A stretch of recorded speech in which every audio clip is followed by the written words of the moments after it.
Good morning all of you. This is DLED Gwalior first year class, paper number 6 now. We'll continue.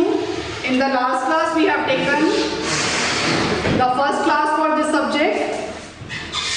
Today is the second class for this subject, paper number 6. Okay? Paper number 6, proficiency in English.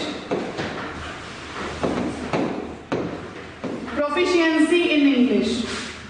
So English में जो proficiency है वो कैसे कैसे develop होगी, इसमें हमने क्या क्या चीजें पढ़नी है, बच्चों को हम किस तरह से फोकस करें, किन किन चीजों को हम ध्यान दें, तो वही सब इसमें चैप्टर्स दिए हुए हैं, चैप्टर्स की फॉर्म में है। लिसनिंग पर ध्यान दें, speaking, reading, writing, status of English, grammatical aspect कैसे पढ़ाया जाए, क्योंकि यही सब चीजें इंग्लिश में पढ़ने वाली होती हैं।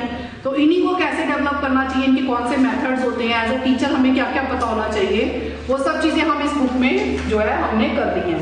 तो लास्ट क्लास में मैंने आपको ऑलरेडी सिलेबस और सब चीजें बता दी थी। सो और एक दो क्वेश्चंस भी हमने डिस्कस कर लिए थे।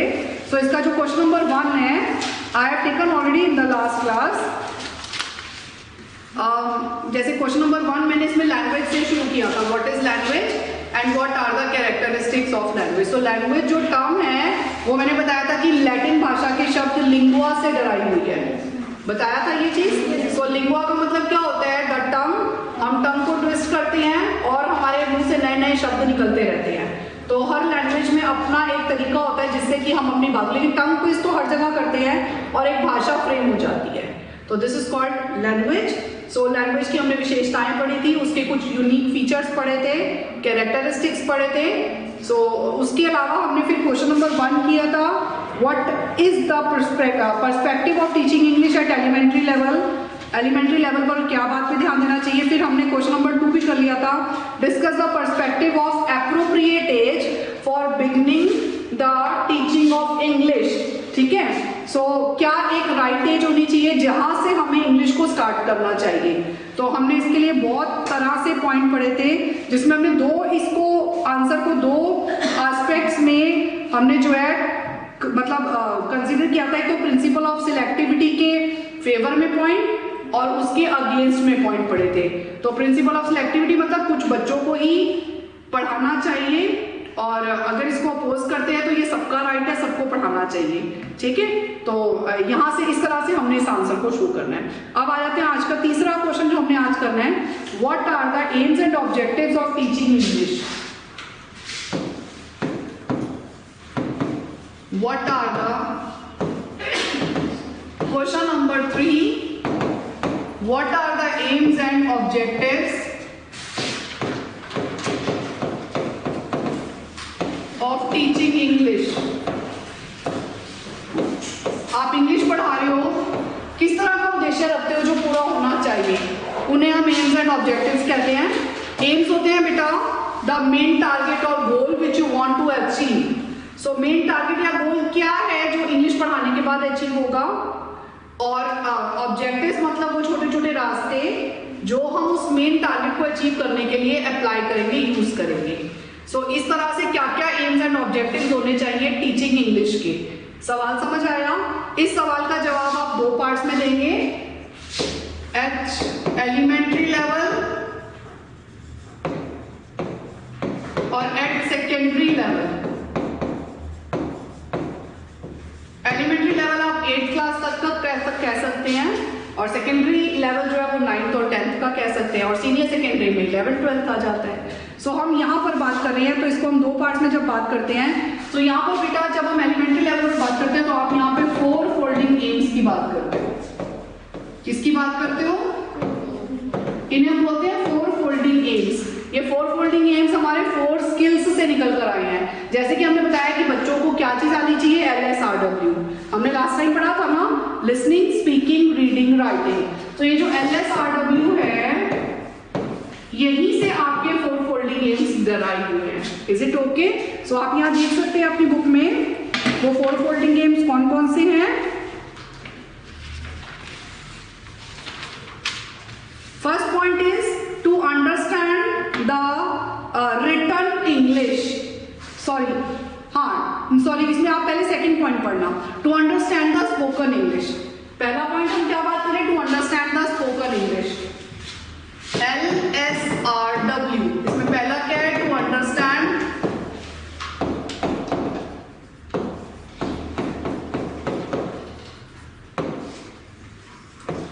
Spoken English.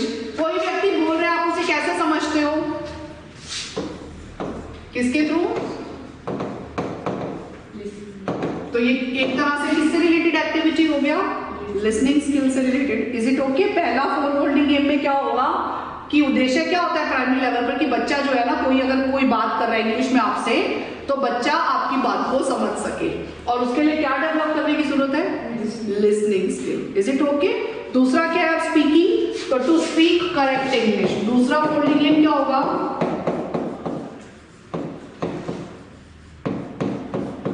छोटे छोटे वाक्य है, छोटी छोटी सिंपल वोकैबुलरी का यूज करके जो है, और आप जो है ना करेक्ट इंग्लिश पर, एक्यूरेट इंग्लिश पर फोकस कर सकते हैं और बच्चे को ताकि बोलना आ जाए। तो ये लिसनिंग के बाद कौन सी एक्टिविटी हो जाएगा, कौन सी स्किल हो जाएगा, स्पीकिंग हो जाएगा। Is it okay. नेक्स्ट आया था to understand the written English. Third folding game में क्या जाता है, टू अंडरस्टैंड रिटन इंग्लिश। आपके सामने कोई चीज लिखी हुई है बेटा, और आपने उसे समझना है, तो कैसे समझोगे, बिना पढ़े तो नहीं समझ सकते। तो ये किससे रिलेटेड हो गया, रीडिंग से रिलेटेड हो गया। और फोर्थ वाला एम क्या होगा, to write the correct English. Fourth aim क्या हो जाएगा इसका, to write the correct English. तो ये किससे रिलेटेड हो गया, writing. So these are the four folding games जो हम यहाँ पर वन बाय वन करके अभी बात करेंगे, लिसनिंग, स्पीकिंग, रीडिंग, राइटिंग। समझ आया। सो इनको अब देखो, आपका जो सीक्वेंस दिया हुआ, इन्होंने पहले अंडरस्टैंड वाले दोनों लिख दिए हैं और स्पीक और राइट वाला लिख दिया है, तो इन्होंने इसलिए इन्होंने ये सीक्वेंस दे दिया, ठीक है। बट इनडायरेक्टली ये चार स्किल से रिलेटेड है। So to understand the written English का मतलब क्या हो गया कि जो चीज लिखी हुई है उसे समझना, ये रीडिंग से रिलेटेड हो गया। सो रीडिंग हमें डेवलप करनी है बच्चों की। कौन सी रीडिंग डेवलप करनी है, लॉट ऑफ वर्ड्स, वोकैबुलरी उनके सामने प्रेजेंट करनी है, उनको नए नए शब्द सुनवाने हैं, नई नई चीजें दिखानी है, तो जिससे बच्चा जो है उनकी अलाउड रीडिंग करानी है, साइलेंट रीडिंग पर फोकस करना है, और जो है जितना ज्यादा बच्चा रीड करेगा सब्जेक्ट मैटर को, उतना ही ज्यादा जो रिटन इंग्लिश होगी उसे समझने के लिए वो कैपेबल होगा। Is it okay. सो यहाँ पर देखो, to understand the written English, the most important task of English teachers is to enable the students to understand the written English. So primary level पर जो मोस्ट इंपॉर्टेंट टास्क जो होता है वो क्या होता है, to understand the written English. समझ आया। अब आगे देखो, for this purpose student should be well acquainted with a lot of words and formation of sentences. इसके साथ बच्चे को किस चीज के लिए आपको डेवलप करने की जरूरत है, जो जितने भी वर्ड्स हैं, सेंटेंस है, वो कैसे फ्रेम होते हैं, वो सब चीजें बच्चे को समझ आएंगी, तो अपने आप बच्चा लिखी हुई चीज को पढ़कर समझने लग जाएगा। along with this habit of rapid and reading silent reading be developed। इसके साथ साथ साइलेंट रीडिंग की हैबिट, अलाउड रीडिंग की हैबिट, रैपिड रीडिंग की हैबिट भी बच्चों में क्या करनी चाहिए, क्योंकि ये सारा है रिलेटेड रीडिंग से, तो इसलिए हमें अलग अलग रीडिंग जो जो आती हैं उन सबको डेवलप करने पर फोकस करना चाहिए। Oral reading should be encourage. Oral reading का मतलब अलाउड रीडिंग ही होता है, और वो किस लिए मतलब एनकरेज करनी चाहिए, उसे क्यों बढ़ावा मिलना चाहिए, so that to develop correct pronunciation. क्योंकि जब एक बच्चे को, जैसे मैंने किसी को भी आप में से खड़ा किया और यहाँ पर बोला कि बेटा आप जो है इस चैप्टर को रीड करके सुनाओ, तो वहां पर क्या होगा कि बच्चा जब उसे रीड करके सुनाएगा चैप्टर को, तो वो जोर से बोलेगा, अलाउड रीडिंग का मतलब है, और जब वो जोर से बोलेगा तो अगर वो कोई मिस्टेक करेगा तो इमीडिएट फीडबैक उसे मिल जाएगा। तो ओरल रीडिंग वो रीडिंग होती है जहां पर एक तो teacher can focus on the accurate pronunciation of the child और कैन डेवलप एक्यूरेट प्रोनाउंसिएशन, और दूसरी बात साथ साथ इमीडिएट फीडबैक इज अवेलेबल। वहां पर बच्चे को इमीडिएटली फीडबैक मिल जाता है, उसके काम को जो उसने जैसा किया उसे पता चल जाता है कि मैंने ऐसे नहीं ऐसे करना है, ठीक है।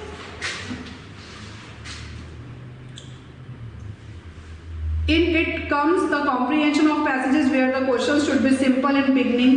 आप इसको कैसे डेवलप कर सकते हैं रीडिंग हैबिट को, कॉम्प्रीहेंशन पैसेजेस देकर। बच्चों को देते हैं नीचे क्वेश्चंस दे दो, उससे क्या होगा, बच्चा पहले रीड करेगा, फिर ही तो क्वेश्चन का आंसर ढूंढेगा, तो उससे भी रीडिंग एबिलिटीज क्या होती हैं, develop. But it should be started with the simple paragraph. इसे आपने शुरुआत किसके साथ करनी होती है, सिंपल पैराग्राफ्स के साथ। सो आई होप सो ये समझ में आ गया, ठीक है। दूसरा आया था to understand the spoken English. यहाँ पर आप सिर्फ इतना कह सकते हो कि जो व्यक्ति सामने वाला बोल रहा है, सो बोलने का मतलब क्या आता है, जो अनफैमिलियर टोन्स है वो समझ में आए, इंटोनेशन समझ में आए, पिच समझ में आए, साउंड कहाँ से कहाँ की तरफ जा रहा है, किस चीज पे स्ट्रेस दिया गया है, रिदम दिया गया, बोलते समय इन सब चीजों पर ध्यान देने की जरूरत होती है। तो जब हम इन चीजों पर ध्यान दे के कहते हैं फोकस करो, तो ये हमारा किससे रिलेटेड हो जाता है, स्पीकिंग से रिलेटेड, ठीक है। So to overcome this difficulty student should be given simple opportunities to hear different person speaking the language. इस चीज को डेवलप करने के लिए बच्चों को किस चीज की अपॉर्चुनिटी देनी चाहिए कि अलग अलग लोग कैसे बात करते हैं इंग्लिश में, उन्हें वो सुनने की अपॉर्चुनिटी दी जानी चाहिए, एक्सेंट को समझने की अपॉर्चुनिटी देनी चाहिए, जिससे बच्चा इन चीजों को समझता है। Gradually the ears of the student will be train to pick up the spoken words. धीरे धीरे से क्या होगा, जो कान होते हैं ना हमारे, वो जो भी स्पोकन वर्ड्स मुंह से निकल रहे होते हैं उसे सुनने के आदी हो जाते हैं, हैबिट डेवलप हो जाती है और हमें समझ आ जाता है कि हमें इस शब्द को मुंह से कैसे निकालना है, ठीक है। नेक्स्ट आया था बेटा to speak correct English. Correct English, सही इंग्लिश बोलना। सो बोलना मतलब स्पीकिंग से रिलेटेड हो गया ये वाला आपका, ठीक है। पहले वाला आपका अंडरस्टैंडिंग का था, वो लिसनिंग से रिलेटेड था, तो हमें वहां पर ईयर्स को ट्रेन करने की बात करनी थी। तो इसके अंदर to speak the correct language का मतलब हो गया हमें अपने माउथ को ट्रेन करना है कि वो अपने मुंह से नए नए शब्द निकाले। Is it okay? सो यहाँ पर हम क्या कह सकते हैं, लॉट ऑफ वोकैबुलरी डेवलप करने की जरूरत है, क्योंकि अगर बच्चे के पास अपनी बात को, अपने फीलिंग्स को, अपने थॉट्स को एक्सप्रेस करने के लिए सही शब्द है तो वो आसानी से एक्सप्रेस कर पाएगा, बट अगर शब्दों की कमी है तो वो चुप हो जाएगा। तो lot of vocabulary should be develop, knowledge about English idioms की बीच बीच में कहाँ पर मुहावरे का यूज करना है, मुहावरे का यूज क्यों किया जाता है, इडियम्स मुहावरे होते हैं और फ्रेजेस लोकोक्तियां होती हैं, तो फ्रेजेस और इडियम्स का यूज क्यों किया जाता है, ताकि आप अपनी भाषा में एक अट्रैक्टिवनेस शो कर सके, ताकि सुनने वाले को बहुत आपके भाव सुनकर और वो उस तरह का एक इम्पैक्ट उसके ऊपर होना चाहिए। तो ये चीजें बताना, बच्चे को नॉलेज देना। फिर correct pronunciation, use of simple words by the teacher, खुद टीचर को सिंपल वर्ड्स यूज करने चाहिए स्पीकिंग में, ठीक है। उसके अलावा hearing lectures and talks of eminent person, ये तो दोनों में ही है। अच्छे अच्छे जो एमिनेंट पर्सन होते हैं, एमिनेंट मतलब जो प्रोफेशनली ट्रेंड होते हैं, जिनकी लैंग्वेज पर महारत हासिल होती है, प्रोफेशनल एटीट्यूड होता है, ऐसे लोगों के लेक्चर्स सुनने चाहिए। इसके अलावा हियर लेक्चर्स और use of audio visual aid. So I hope so ये समझ आ गए सारे। नेक्स्ट आया था to write the correct English. To write the correct English का मतलब क्या हो जाता है बेटा, सही इंग्लिश लिख पाना। सो लिखना मतलब ये राइटिंग से रिलेटेड हो गया। सो लिखते समय हम किन बातों पर ध्यान देते हैं, स्पेलिंग्स पर, हैंडराइटिंग पर, स्पीड पर, एक्यूरेसी पर, सेंटेंस फॉर्मेशन पर, कंपोजिशन पर। ये सब बातें मोस्ट इंपॉर्टेंट है टू टारगेट। तो जब हम राइटिंग की बात करते हैं तो हमें इन सब पर फोकस करना चाहिए। ये प्राइमरी एम में ये सब चीजें आ जाती हैं, ठीक है। देखो छोटे बच्चों को टीचर्स क्या कहते हैं ज्यादातर, बेटा ये मत ध्यान दो कि कितना काम हो रहा है, हैंडराइटिंग मेरे पास आज साफ आनी चाहिए, आराम आराम से लिखो, ताकि वही हैबिट बच्चे में आगे चल के डेवलप हो, ठीक है। In writing a language A student is expected to learn the following things. ये सब चीजें एक्सपेक्ट करते हैं कि वो लर्न करे, जैसे फॉर्मेशन ऑफ लेटर्स, भाई कैपिटल लेटर, स्मॉल लेटर कैसे कैसे लिखते हैं आना चाहिए, स्पेलिंग्स जो मैंने बताया, सिलेक्शन ऑफ प्रॉपर वर्ड्स, किस बात को कहने के लिए क्या शब्द जरूरत है वो प्रॉपरली सिलेक्ट करना, construction of sentence correctly, naturally composition ability वो डेवलप करने की जरूरत है कि how we can frame the small sentences और simple sentences. Is it okay? So ये एबिलिटीज डेवलप करना, ये सब बेटा था प्राइमरी लेवल पर। एलिमेंट्री लेवल पर aims and objectives of teaching English in India समझ आ गया यहाँ तक। Not talk about secondary level. देखो जस्ट इसी के नीचे दिया हुआ है सेकेंडरी लेवल पर कुछ पॉइंट्स दिए हुए ना, 12 पॉइंट्स दिए हुए हैं। सो वो आप इसके साथ अलॉन्ग विद दीज, ये 4 फोल्डिंग गेम का मतलब है जो हमेशा रहते हैं, लेकिन इसके अलावा कुछ और उद्देश्य भी जो इन्होंने साथ में दिए, जैसे टू स्पीक इंग्लिश फ्लुएंटली। अब फ्लुएंसी पर फोकस करते हैं, पहले नहीं कहते थे कि फ्लुएंसी हो, पहले कहते थे करेक्टनेस हो, लेकिन अब साथ साथ क्या चाहते हैं, फ्लुएंसी भी आ जाए। इसके अलावा to speak English with correct pronunciation and intonation, अब भी बच्चे सही प्रोनाउंस और ज्यादा डिफिकल्ट वर्ड्स को भी करें, अच्छे से करें, टोन का भी ध्यान रखें। To understand the language of the native speakers of English, यानी कि ब्रिटिशर्स, या अमेरिकन एक्सेंट, उसको बच्चा सुनकर समझ सकता हो। इस लेवल पर अगर वो आ गया है तो उसे वो सब चीजें समझ आनी चाहिए। To read English with proper understanding, जैसे जैसे पढ़ता हो रीडिंग करता हो साथ साथ उसे समझ भी आए चीजें, ये नहीं कि रीडिंग तो कर लिया समझ कुछ नहीं आया, वो नहीं होना चाहिए इस लेवल पर। टू हैव कॉम्पोजिशनल एबिलिटी, ये सबको पता है कंपोज करना, नए नए सेंटेंसेस फ्रेम करना, उस एबिलिटी को डेवलप करना। Be able to read books and magazines written in English, इस लेवल पर आते आते बच्चे अच्छी अच्छी किताबें पढ़ने लग जाती है, मैगजीन्स पढ़ने लग जाते हैं, आर्टिकल्स पढ़ने लग जाते हैं, न्यूज़पेपर्स पढ़ने लग जाते हैं, तो वो सब चीजें डेवलप करना। ठीक है, नेक्स्ट आता है to acquire at least a vocabulary of 250 words per year, कम से कम इस लेवल पर आते आते बच्चा जो है ना एक साल में 250 नए शब्द सीख सकता हो, सीख ले। ठीक है, इतनी वोकैबुलरी की बात की गई है। Use of learn words correctly, सही शब्दों को, जो आपने शब्द सीखे हैं उनको सही तरीके से प्रयोग कर पाना। यूज ऑफ लर्न वर्ड्स, जो आपने लर्न वर्ड्स हैं उनका यूज करेक्टली कर पाना, यानी कि ये शब्द किस सिचुएशन में बिल्कुल एप्रोप्रिएट है, बिल्कुल फिट है, ये बात बताना बच्चे को, या ये बात पता होना। ठीक है, to be able to consult dictionaries, इसके अलावा बच्चे इस लेवल पर आते आते डिक्शनरीज कंसल्ट करने लग जाएं। Knowledge of elementary grammatical rules, बच्चों को जो बेसिक ग्रामेटिकल रूल्स होते हैं, जो सेंटेंस फॉर्मेशन के लिए रिक्वायर्ड होते हैं, वो रूल्स पता हों ग्रामर के। ठीक है, to encourage to have delight in reading, बच्चे को इस बात के लिए मोटिवेट कर सकते हैं हम कि बच्चे को मजा आए, खुशी मिले रीडिंग करने से। सो एक रीडिंग हैबिट डेवलप करके उसे वो एनलाइटनमेंट फील करा सकते हैं, वो डिलाइटमेंट फील करा सकते हैं। समझ आ गया? ये सब उद्देश्य अगर रखेंगे तो बच्चे को बर्डन नहीं लगेगा, पढ़ाई करना अच्छा लगेगा। Clear? This is all aims and objectives of teaching English in secondary schools. So ये क्वेश्चन समझ आ गया बेटा? Now next question is question number 4। Is there any problem you can ask me till this point? अगर कोई problem है तो पूछ लो बेटा। समझ आया सब कुछ? ठीक है, अगले क्वेश्चन पर हम आ जाते हैं। Describe briefly the importance of English language in India. हमारे भारत में इंग्लिश लैंग्वेज जो है उसको कैसे फोकस करेंगे, कहाँ कहाँ पर उसकी इंपॉर्टेंस है। तो आप इंपॉर्टेंस की बात करो, हर जगह इंपॉर्टेंट है। तो पॉइंट्स देखो इन्होंने दिए हुए। पहला पॉइंट, ट्रेड, कॉमर्स, कोई भी बिजनेस हो, कुछ भी हो, कंट्रीज के साथ रिलेशंस मेंटेन करने हो तो वहां पर जरूरत है। इंटरनेशनल रिलेशंस, किसी दूसरी कंट्री, अपने स्टेट्स तो है ही हैं, हमारी जो कंट्री है, इकोनॉमी है, वहाँ पर डाइवर्स कल्चर के पीपल रहते हैं, लोग रहते हैं, सबकी अपनी अपनी भाषाएं हैं। तो इंग्लिश एक लिंक लैंग्वेज का काम करती है सबको कनेक्ट करने में। तो आप इसकी वजह से ही एक दूसरे के साथ ट्रेड और कॉमर्स कर पाने में जो है पॉसिबल हो पाती है। ठीक है, और इसके अलावा इंटरनेशनल रिलेशन, उसके अलावा administration and management. So administration और मैनेजमेंट का मतलब भी क्या हो गया? जैसे आप कोई भी जगह पर एडमिनिस्ट्रेशन की बात करते हैं, मैनेजमेंट की बात करते हैं, तो सब जगह पर ज्यादातर कौन सी लैंग्वेज चलती है? इंग्लिश ही चलती है। ठीक है, सो इसके अलावा English important place social relations में भी होता है। जैसे हम कहते हैं एलिट क्लास की लैंग्वेज, मतलब हाई क्लास लोगों की जो लैंग्वेज है, एक सोसाइटी की जो इस सोसाइटी के जो लोग हैं वो बहुत ही हाई क्लास है due to their language effects. उनके लैंग्वेज इफेक्ट्स की वजह से हम ये बोल सकते हैं, है ना? सो ये फिर आता है English serves as a window to the international world. ये इंटरनेशनल वर्ल्ड यानी ये जो दुनिया है, बाहरी दुनिया है, उसके साथ कनेक्ट होने की खिड़की है। उस खिड़की में से झांक के आप जो है, मतलब वो खिड़की मतलब इंग्लिश का पर्दा, उस पर्दे को देखे बिना आप इसके बाहर की चीजों को समझ नहीं सकते। जैसे कि आप बाहर क्या कल्चर्स अडॉप्ट किए जाते हैं, कैसे कैसे सिचुएशंस का सामना किया जाता है, what are there styles of living which differs from us, ये सब चीजें समझने के लिए there is a need of language and this is the medium English, जो as a language in the language form हम यूज करते हैं to understand all these things. Is it clear? Next point is English has become a link language. Link language मतलब which connects one country with the other country. आप यहाँ explain कर सकते हो कि there are two types of economy, open economy and closed economy.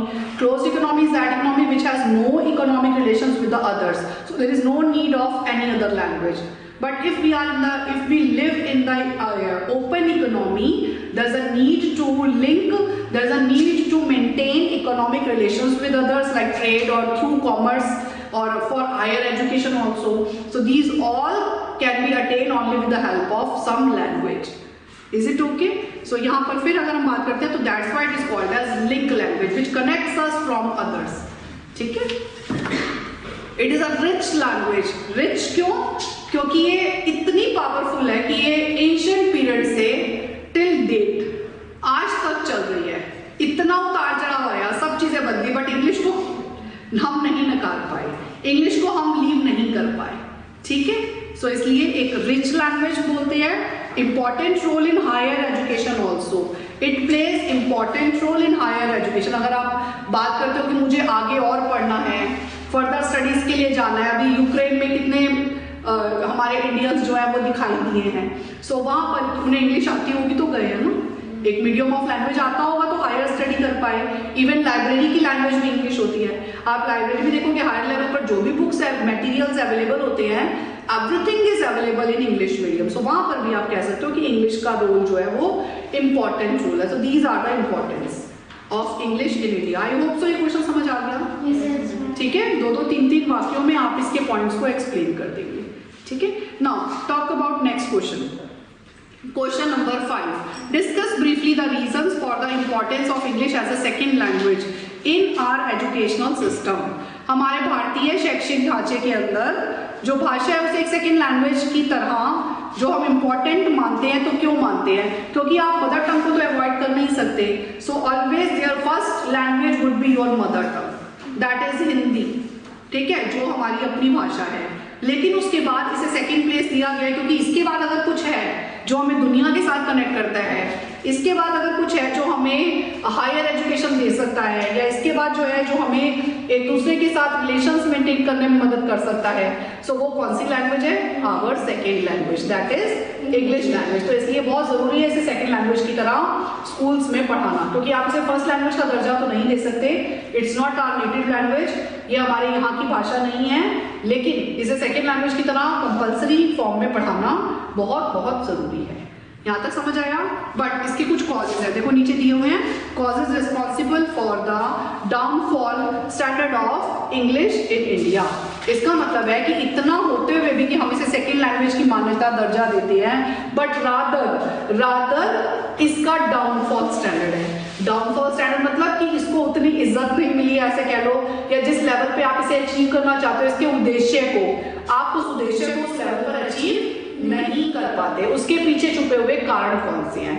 ठीक है, सो आप ऐसे भी कह सकते हो पिछड़ेपन के कारण क्या है, कि हम चाहते हुए भी इंग्लिश को पिछड़ापन क्यों है, बच्चे से क्यों नहीं सीख पाते हैं। तो इसके कुछ कारण है, देखो। The first cause, the class have become overcrowded. So it means the first main cause is overcrowded classes. In one class there are large number of students. ठीक है, approximately 80-90 we can see in our Indian schools, in our government schools. So this is the first basic cause behind the backwardness or downfall standard of English in India. Why? Because individually a teacher cannot focus individually on each and every child. यहाँ पर teacher जो है वो हर बच्चे पर ध्यान नहीं दे पाता क्लासरूम के अंदर, तो वो टैकल नहीं कर पाता सारे बच्चों को। 80-90 बच्चे, सबको कैसे मैनेज करो? सो डाउनफॉल स्टैंडर्ड। फिर जो चीजें छूटती हैं वो छूट ही जाती हैं, और जो चीजें कर पाते हो वो कर देते हो डेवलप। Is it okay? पहला कारण ओवर क्राउडेड क्लासेस, यानी जरूरत से ज्यादा भीड़ भाड़ वाली कक्षा है। समझ आया? दूसरा पॉइंट आता है, many peoples come from the families with no tradition of learning. क्या आप बता सकते हो इस पॉइंट का क्या मतलब है? रेज योर हैंड, जोर से बताओ। यस, बोलो। मैम कुछ पपेट्स मतलब स्टूडेंट्स या लर्निंग जो सीखते हैं, कुछ ऐसी फैमिली से आते हैं कि उनको मतलब सिखाने की कोई हैबिट नहीं होती या सीखने की कोई हैबिट नहीं होती। आप यहाँ पर कह सकते हो they may be first generation learners. First generation learners वो लर्नर्स होते हैं कि जिनके एंसेस्टर्स, पूर्वज, माता पिता, ग्रैंड पेरेंट्स जिंदगी में किसी ने स्कूल की शक्ल नहीं देखी। तो और ऐसे भी कह सकते हो कि अब अगर इंग्लिश की बात हो रही है तो इंग्लिश को तो कोई जानता नहीं है दूर दूर तक, अपनी भाषा ही उन्हें ठीक से बोलनी नहीं आती, बस बातों को एक्सप्रेस कर देते हैं, दैट से। तो वो मतलब ऐसी फैमिली से आते हैं जिनके परिवारों में इंग्लिश के साथ दूर दूर तक कोई लेना देना नहीं है, नो ट्रेडिशन ऑफ लर्निंग है इंग्लिश। Is it okay? तीसरा पॉइंट आ जाता है बेटा, teachers of English are overworked, ओवरबर्डन्ड। सो जो हमारे इंग्लिश टीचर्स हैं भी अच्छे, तो उनको और बहुत सारे काम, जैसे स्कूल में स्पीच हो रही है तो भी टीचर, इंग्लिश टीचर को बोलेंगे भाई इफेक्टिव रहेगी, इसी से लिखवाओ, इसी से करवाओ। और भी अलग अलग को करिकुलर एक्टिविटीज होती है, उसमें भी कहते हैं कि पार्टिसिपेट कराओ। मतलब टीचर को ही कब देखना पड़ेगा, इंग्लिश टीचर को, कि लैंग्वेज को बच्चों की ड्रामा के लिए प्रिपेयर करवाना और उसको फिर चेक करना। और या और भी बर्डन्स होते हैं कि जैसे बच्चों के काम तो चेक करने ही होते हैं, और या स्कूल के अंदर जो मीटिंग्स होती हैं उनको भी अटेंड करना। सो ओवरवर्कड होता है उनके ऊपर, तो जिसकी वजह से वो उस काम पे फोकस नहीं कर पाते जिसके लिए उन्हें रखा गया है। ठीक है, यानी टीचिंग जो उनका मेन टास्क है वो अवॉइड हो जाता है। ठीक है, नेक्स्ट आ जाता है इसके बाद, we don't have clear, sorry, the number of periods है ना, number of period devoted to study are not enough, are not sufficient. So जो हमें पीरियड्स मिलते हैं भाई इतने दिन में ये कोर्स खत्म करना है, in itself that are not sufficient, क्योंकि इंग्लिश एक नेचुरल डेवलपमेंट है, तो जिसके लिए जितने भी पीरियड्स मिल जाए पहली बात तो वही कम है। बट टीचर को तो उतने सफिशिएंट भी नहीं मिलते जिससे कि वो सिलेबस को टाइम पे और सिस्टमैटिकली कवर अप करा सके। तो this is again one main cause. Next है we don't have clear cut policy regarding the place of English in India. So एक तो sorry regarding the place of English in the school curriculum, मतलब हमारे school के curriculum में English को क्या place मिलना चाहिए, कंपल्सरी, ऑप्शनल, मतलब इस बात को लेकर भी बड़ी सारी दुविधाएं हैं। तो मतलब फोकस नहीं कर पाते हैं, क्लियर कट पॉलिसी नहीं बनाते हैं कभी भी इन चीज़ों से रिलेटेड, तो ये भी एक प्रॉब्लम रहती है। इसके अलावा the policy of making English optional is also responsible, ये तो हम समझ ही गए, आप इंग्लिश को ऑप्शनल कहते हो, ये भी कई जगह पर एक प्रॉब्लम है कि आगे चल के बच्चे इंग्लिश ले या ना ले, कंपल्सरी नहीं होता, सो वो भी एक प्रॉब्लम है।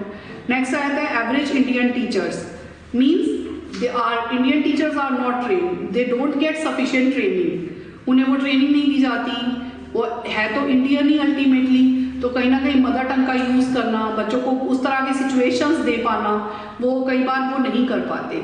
ठीक है, तो वो चीज़ होने की वजह से भी, कमी होने की वजह से भी बैकवर्डनेस है। ठीक है, नेक्स्ट आ जाता है if competent teachers are also responsible for, ये इट कॉम्पिटेंट नहीं है बेटा, इनकॉम्पिटेंट है, ये इनकॉम्पिटेंट, इट की जगह इन लगा देना, मतलब ये एक ही वर्ड होगा और पूरा इनकॉम्पिटेंट। इनकॉम्पिटेंट का मतलब होता है असमर्थ टीचर, असमर्थ टीचर का मतलब होता है जिन्हें पढ़ाना ही नहीं आता बट टीचर बन गए हैं, मे बी प्रोफेशनल, उनकी क्वालिफिकेशन पूरी नहीं है, या मे बी उन्होंने बीएड वगैरह नहीं किया हुआ तो उन्हें वो ट्रेनिंग नहीं मिली हुई है।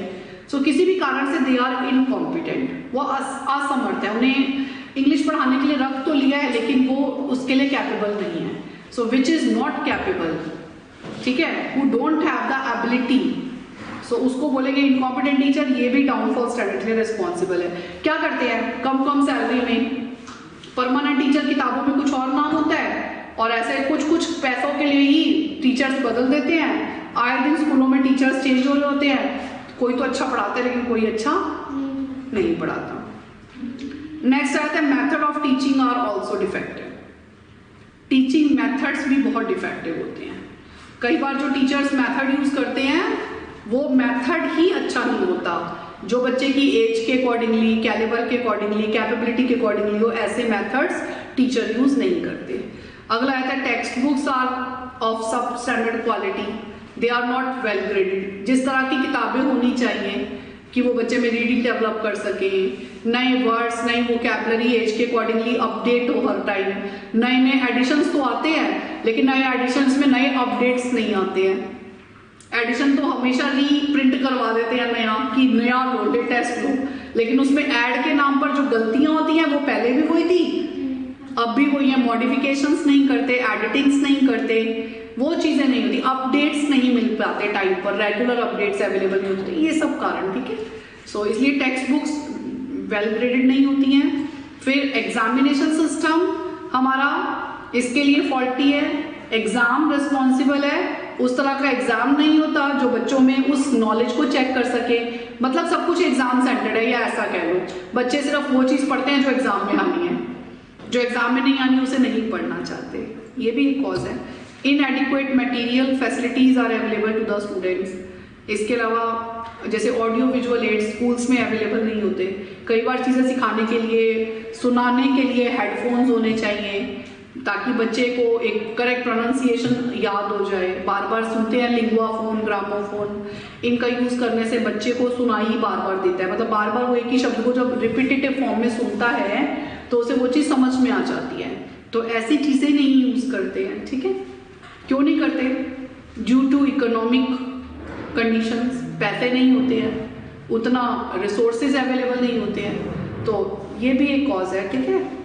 फिर आता है new researches and technologies are not encouraged. इस फील्ड में नए रिसर्चेज और नए टेक्नोलॉजीज को बढ़ावा ही नहीं मिलता, क्योंकि नए रिसर्च का मतलब है कोई व्यक्ति तो करेगा, और व्यक्ति मतलब वो कुछ डिमांड करेगा कि उसके पास कैपेबिलिटी बहुत अच्छी है, कैलिबर बहुत अच्छी है, लेकिन उसको उसके लिए रिवॉर्ड अच्छा ना मिले तो वो क्यों करेगा भाई?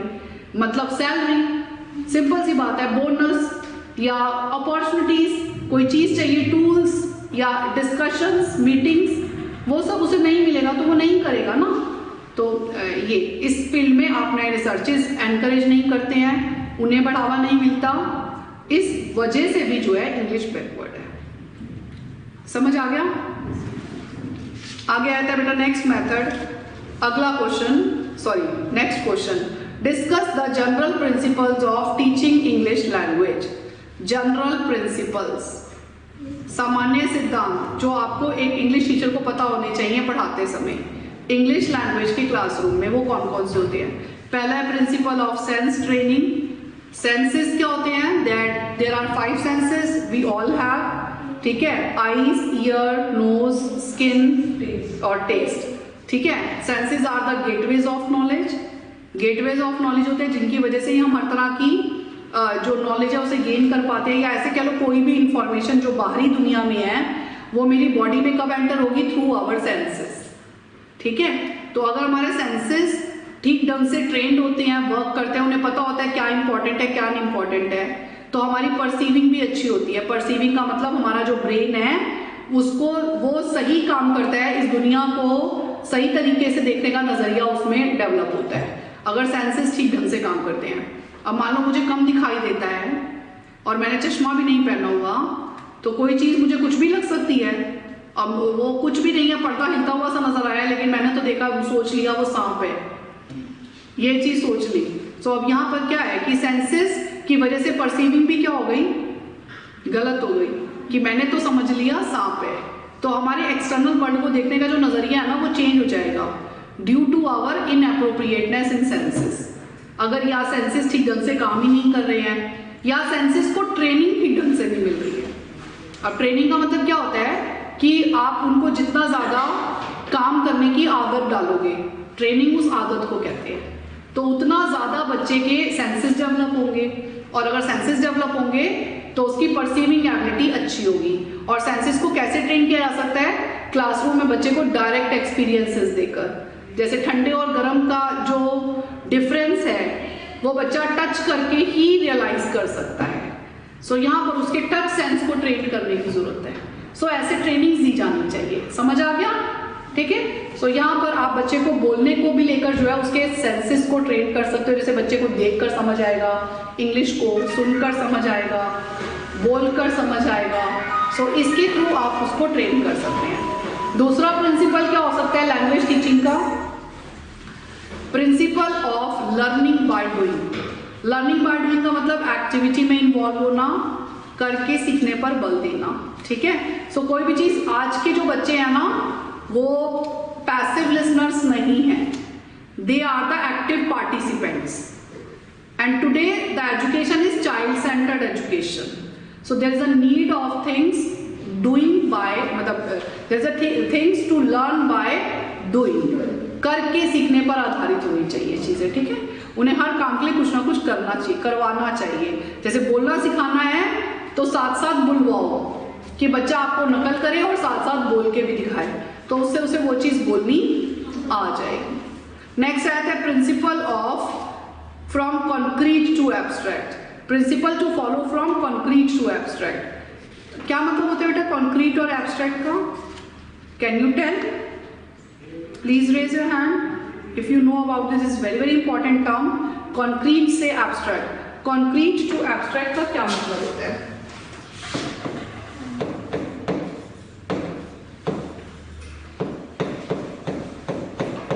कॉन्क्रीट टू एब्स्ट्रैक्ट का क्या मतलब होता है? सो कॉन्क्रीट होता है बेटा मूर्त, और इसे बोलते हैं अमूर्त। सो कॉन्क्रीट थिंकिंग क्या होती है? जो कॉन्क्रीट ऑब्जेक्ट्स को सामने दिखाकर और फिर उसके बारे में डेवलप की जाती है। जैसे सपोज मैं आपको बता रही हूँ कि what do you mean bye book, तो मैं आपको बुक सामने दिखा रही हूँ, ये कॉन्क्रीट मटेरियल है। दुनिया में वो सारी चीजें जिन्हें आप देख सकते हो, छू सकते हो, फील कर सकते हो, सुन सकते हो, वो क्या होती है? हमारी कॉन्क्रीट मटेरियल, जिनको छू सकते हैं, देख सकते हैं, इनका डायरेक्ट एक्सपीरियंस कर सकते हैं। और जब आप उनका प्रयोग करके कोई चीज पढ़ाते हो बच्चे को, तो ये कॉन्क्रीट थिंकिंग आप डेवलप कर रहे हो। जैसे कैट के बारे में, कैट का इमेज दिखाकर समझाना, तो इसका मतलब आप बच्चे में कौन सी थिंकिंग डेवलप कर रहे हो? Concrete thinking. Is it okay? और एब्स्ट्रैक्ट क्या होती है? By using language, by using words, जहां पर आप पिक्चर नहीं दिखा रहे, सिर्फ भाषा का प्रयोग करें। जैसे इस समय मैं आपको पूरा समझा दिया चैप्टर, लेकिन ओनली बाय यूजिंग लैंग्वेज, मैंने आपको किसी तरह का कोई मटेरियल नहीं दिखाया। इसका मतलब इस लेवल पर मैं आपकी कौन सी थिंकिंग डेवलप कर रही हूँ? एब्स्ट्रैक्ट थिंकिंग में इमेजिनेशन, आप भाषा का प्रयोग करते हो, बच्चा उसे इमेजिन करता है और उस चीज को समझ जाता है। उसके लिए आपको उसे इमेज दिखाने की जरूरत नहीं है। जैसे डॉग के बारे में बताने के लिए डॉग की इमेज दिखाने की जरूरत नहीं है इस लेवल पर। Is it okay? लेकिन इस लेवल पर आप उसे उसकी इमेज दिखाएंगे। तो बच्चे के साथ जो आपको नियम फॉलो करना है, मैगजीन फॉलो करना है, वो कौन सा होना चाहिए? From concrete to abstract, not abstract to concrete. यानी बच्चों में पहले कॉन्क्रीट थिंकिंग डेवलप करते हैं, उसके बाद एब्स्ट्रैक्ट करते हैं। पहले वो चीजों को देखकर समझता है और फिर बिन देखे भी भाषा के द्वारा समझने लग जाता है। ये पॉइंट समझ आ गया? नेक्स्ट आ जाता है principle to use of inductive method. What do you mean by inductive method? Inductive का मतलब होता है आगमन विधि। आगमन विधि का मतलब है फ्रॉम नोन टू अननोन, जो आता है और उससे जो नहीं आता उसकी तरफ मूव करना। फ्रॉम नोन टू अननोन क्या आता है? एग्जाम्पल्स। तो आप बच्चे को कोई भी नियम अगर सिखाना है ना, पहले उसके बहुत सारे एग्जाम्पल्स बता दो। जब वो एग्जाम्पल समझ आ जाएंगे तो नियम अपने आप ही समझ आ जाएगा, लॉ, रूल, प्रिंसिपल अपने आप ही समझ आ जाएगा। तो हमें हमेशा नियम से, सॉरी, एग्जाम्पल से नियम की तरफ फोकस करना चाहिए, ना कि नियम से एग्जाम्पल की तरफ। इससे बच्चों में ह्यूरिस्टिक एटीट्यूड डेवलप होता है, साइंटिफिक एटीट्यूड डेवलप होता है। इसलिए हमें इस तरह का टीचिंग मेथड यूज करना चाहिए। इसके अलावा principle of planning of interesting and attractive lesson, how you can make your lessons interesting, how you should introduce your lesson in an interesting manner. आप कैसे शुरुआत में इंट्रोडक्शन दे रहे हो, वो कितना इंटरेस्टिंग है, क्या वो बच्चे में उस तरह की क्यूरियोसिटी डेवलप कर रहा है। जैसे एक चैप्टर का जब इंट्रोडक्शन देते हैं तो टीचर को कहा जाता है कि उसमें उसे पूरा चैप्टर के पॉइंट्स नहीं बता देने, बल्कि चैप्टर को एक ऐसे पॉइंट पे लाके छोड़ देना कि आप बच्चे के अंदर एक क्यूरियोसिटी हो जाए कि इसके बाद क्या होगा, और वो जानने के लिए क्लाइमैक्स को वो पूरा चैप्टर अच्छे से सुनेगा, समझेगा, हर बात पर ध्यान देगा। ठीक है, तो दिस इज वेरी इंपॉर्टेंट। इसे बोलते हैं principle of planning of interesting and attractive lessons. आप इसको कैसे प्लान करते हो सब हमारे ऊपर डिपेंड करता है। नेक्स्ट आ जाता है principle of follow nature. Nature मतलब नेचुरल डेवलपमेंट। जैसे आप मदर टंग को नेचुरली पिक करते हो, अपने नेचुरल एनवायरनमेंट में घर पर वो यूज करते हैं पेरेंट्स, और हमें वो ऑटोमेटिकली आ जाती है। तो अगर हम सेकेंड लैंग्वेज को भी उस नेचुरल एनवायरनमेंट के अंदर कर दें, कह दें, या ऐसे कहें कि बच्चे को नेचुरल एनवायरनमेंट प्रोवाइड कर दें उस सेकेंड लैंग्वेज को भी पिक करने के लिए, तो बच्चे को उसमें कोई डिफिकल्टी नहीं आएगी। तो हमें इस प्रिंसिपल को भी ध्यान देना चाहिए। Now talk about next question. यहां तक समझ आ गए? अगला क्वेश्चन है बेटा, describe the place of English in multilingual Indian society. Multilingual मतलब जहां बहुत सारी भाषाएं बोली जाती हैं, उस सोसाइटी में प्लेस ऑफ इंग्लिश, इंग्लिश को किस स्थान पर रखा गया है। तो इसको इन्होंने बेटा place of English language before independence और आफ्टर इंडिपेंडेंस, इसे इन्होंने दो भागों में डिवाइड किया है। ठीक है, प्लेस ऑफ इंग्लिश को बिफोर इंडिपेंडेंस और आफ्टर इंडिपेंडेंस। तो जब हम बिफोर इंडिपेंडेंस की बात करते हैं तो वहां पर आप कह सकते हो जब ब्रिटिश रूल था, एंशिएंट पीरियड में, ये बिफोर इंडिपेंडेंस, एंशिएंट पीरियड में जब ब्रिटिश रूल था तो वहां पर इंग्लिश को क्या कंसीडर करते थे? इंग्लिश वाज कंसीडर्ड एज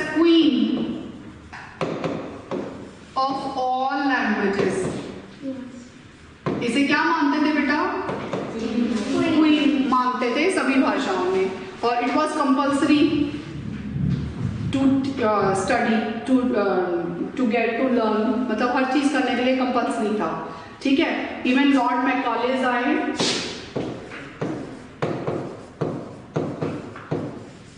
इन्होंने फॉर्मली इंट्रोड्यूस किया इंग्लिश लैंग्वेज को इंडिया में और कहा कि ये जो है पढ़ाई जानी चाहिए। और मैकॉलेज मिनट सुने हुए हैं ना, मैकॉलेज मिनट, वो यहाँ पे पहले तो गए, यहाँ से बात किया और उसके बाद अपना चले गए यहाँ से, फिर वहाँ से उन्होंने अपने मिनट्स भेजे, एक तरह का लेटर भेजा जिसमें उन्होंने इंग्लिश के लिए बहुत कुछ अच्छी अच्छी बातें की, देना चाहिए, करवाना चाहिए, और उसी इफेक्ट के साथ इंग्लिश को यहाँ कंपल्सरी किया गया था, ठीक है। और फिर लेकिन इसके बाद जो है ना, थोड़े टाइम के बाद एंग्लो ओरिएंटल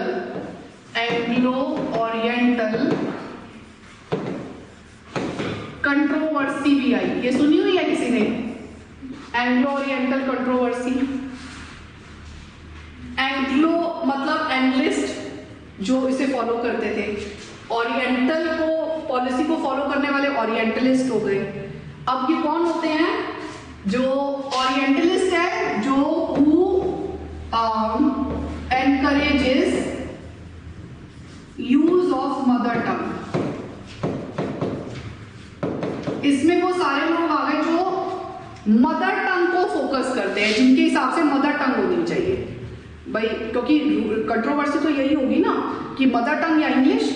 सो ये कंट्रोवर्सी आई थी जिसे नाम ये दिया गया। तो इसमें जो इंग्लिश को फोकस करते थे, जैसे महात्मा गांधी हो गए या और भी इस तरह के स्वामी विवेकानंद हो गए, वो सब आपके किस में आ गए? जो फोकस करते थे यूज ऑफ मदर टंग पर। और दूसरे कौन हो गए?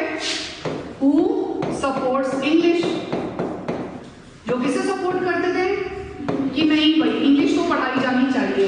उन्होंने इसके कई ग्राउंड्स भी दिए कि भाई इंग्लिश अगर पढ़ाएंगे तो आप दूसरी कंट्रीज के साथ कनेक्ट हो पाएंगे, हमें समझ आएगा, कोई हमें जल्दी से पागल नहीं बना पाएगा, ट्रेड लैंग्वेज है ये बहुत इंपॉर्टेंट है, कम्युनिकेट कर पाएंगे हम।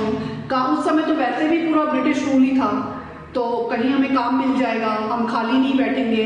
तो बहुत सारे कारणों की वजह से वो इस इंग्लिश को सपोर्ट करते थे, ठीक है। तो कंट्रोवर्सी मतलब यही कंट्रोवर्सी थी, मतलब एक की थॉट अलग है, एक की थॉट अलग है, सो यही कंट्रोवर्सी है बीच में, इसी को नाम दिया गया एंग्लो ओरिएंटलिस्ट कंट्रोवर्सी, ठीक है। सो इस कंट्रोवर्सी के बाद में जो है ना, एक बार तो यही मान लिया गया कि जो है mother tongue should be focused, mother tongue will be focused, मतलब मदर टंग पे ही ध्यान दिया जाएगा। इसके बाद यही कंसिडर किया गया। बट आफ्टर सम टाइम जैसे ये बात किया गया ना, तो जो साउथर्न पार्ट था ना, southern part of India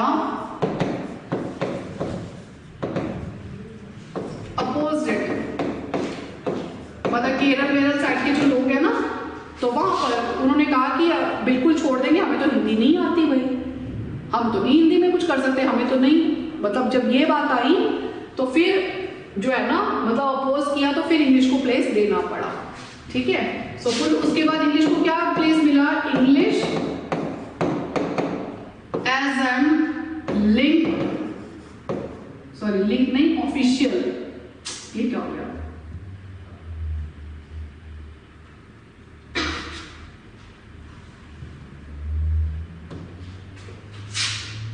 associated official language का दर्जा मिला। किसका दर्जा मिला इसे? एसोसिएटेड, आज तक इसे यही दर्जा मिला हुआ है, एसोसिएटेड ऑफिशियल लैंग्वेज का दर्जा, ठीक है। सो फिर कोठारी कमीशन आई, तो कोठारी कमीशन कब आई? 1964 66 में, जिसने इंट्रोड्यूस किया 3 लैंग्वेज फॉर्मूला। क्या इंट्रोड्यूस किया बेटा? सबने सुना हुआ है ना 3 लैंग्वेज फॉर्मूला, फिर जो अभी सब जगह फॉलो किया जाता है। तो ये 3 लैंग्वेज फॉर्मूला में क्या क्या आता है? रीजनल लैंग्वेज,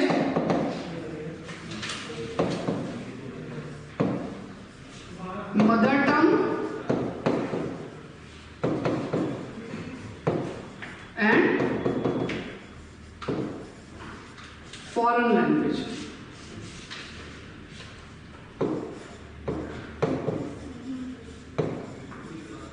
तो समझ आ गया बेटा सारा?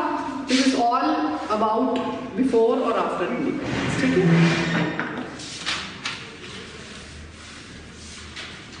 Now next question is, what is the role of mother tongue? What is the role of mother tongue in teaching pronunciation? Sorry, in teaching English in India. क्या रोल है मदर टंग का English पढ़ाने में? तो English पढ़ाने में क्या role है बेटा मदर टंग का? सो मदर टंग का रोल ये है कि आप अगर कोई चीज़ मदर टंग में समझा देते हो तो बच्चे को अच्छे से समझ आ जाएगी, बट ये उतनी ज़्यादा यूज़ नहीं करनी है कि लगे इंग्लिश की क्लास में, ये तो हिंदी की क्लास चल रही है। तो किस लेवल तक हमें इसे यूज़ करना होता है, लेजिटिमेट यूज़ करना होता है। तो इन्होंने बताया कि इसके कुछ फ़ायदे होते हैं अगर आप मदर टंग के साथ समझा देते हो चीज़ों को। तो वो क्या क्या बेनिफिट्स है? जैसे पहला देखो, useful in teaching grammar. Grammar पढ़ानी हो तो वहाँ पर आप हिंदी का यूज़ कर लो, ग्रामर को हिंदी में समझा दो। दूसरा, यूजफुलनेस इन ओरल वर्क। कभी कभी ओरल वर्क जब करवाना है, जैसे कि बेटा ये काम कर लो, ऐसे निकाल लो, कोई चीज़ अगर देनी है तो आप बच्चे को हिंदी में बोल के बता सकते हो अगर उसे नहीं समझ आ रही। फिर यूजफुल इन कंपोजिशन, कुछ कंपोज करना है, जैसे पैराग्राफ दिए होते हैं, सेंटेंसेस दिए होते हैं, उनको कंपोज करना है, सब्जेक्ट वर्ब और ऑब्जेक्ट का एग्रीमेंट सिखाना है, वहाँ पर आप हिंदी में एक्सप्लेन कर सकते हो। फिर आया था यूजफुलनेस इन ट्रांसलेशन, चीज़ों को ट्रांसलेट करना है, तो ट्रांसलेशन तो हिंदी में ही होती है, तो वहाँ पर भी आप ट्रांसलेशन वो मदर टंग का यूज़ कर सकते हो। यूजफुल इन रीडिंग, जैसे लाउड रीडिंग, साइलेंट रीडिंग, हर तरह से जब बच्चा समझता है चीज़ों को, पैराग्राफ पढ़ता है साथ साथ समझता है, तो वो जो समझता है वो भी वो मदर टंग में समझता है। फिर यूजफुल इन प्रोनाउंसिएशन, फिर प्रोनाउंस करने में भी कभी कभी सेम साउंड्स होते हैं इंग्लिश में और हिंदी में, तो उन्हें पढ़ना और याद करना आसान हो जाता है, तो वहाँ पर भी मदर टंग हेल्प करती है, ठीक है। अगला सवाल देखो, साइलेंट फीचर्स वाला हमने कर लिया था, 9th क्वेश्चन आप अपने आप कर लेंगे, सेम है, teaching of English as a foreign और सेकेंड लैंग्वेज। 10th क्वेश्चन जो है सेलिएंट फीचर्स वाला, ये हमने लास्ट क्लास में किया था, इंग्लिश क्या है और लैंग्वेज क्या है और what are the characteristics of language, ये वही वाला आंसर आ जाता है। फिर write the status of English in India, ये मैंने आपको बता दिया एज एन ऑफिशियल लैंग्वेज, है ना, तो ये हम मानते हैं, इसमें सारा वही दिया हुआ है, प्री पोस्ट इफेक्ट, ये उसी क्वेश्चन को इन्होंने डिटेल में दे दिया जो मैंने आपको बहुत अच्छे से बता दिया है। उसके बाद ग्लोबल लैंग्वेज का मतलब क्या होता है कि सारी दुनिया में चलती है, ठीक है, आपको पूरी मतलब एक्सटर्नल वर्ल्ड की विंडो, ये सब यहाँ पर समझाना है। उसके बाद इंटरनेशनल लैंग्वेज, सेम वही, अलग अलग कंट्रीज में कहीं पर इसे फर्स्ट की तरह, कहीं पर इसे सेकंड की तरह, कहीं पर इसे नेटिव स्पीकर्स यूज करते हैं, तो मतलब सब जगह पर यूज की जाती है किसी न किसी फॉर्म में, ठीक है। फिर अगला क्वेश्चन तो रिपीटेटिव है, साइंस और टेक्नोलॉजी की लैंग्वेज क्यों है ये, क्योंकि साइंस में जितने भी टेक्निकल टर्म्स होती हैं वो सब आपकी किस में होती हैं, इंग्लिश में होती हैं।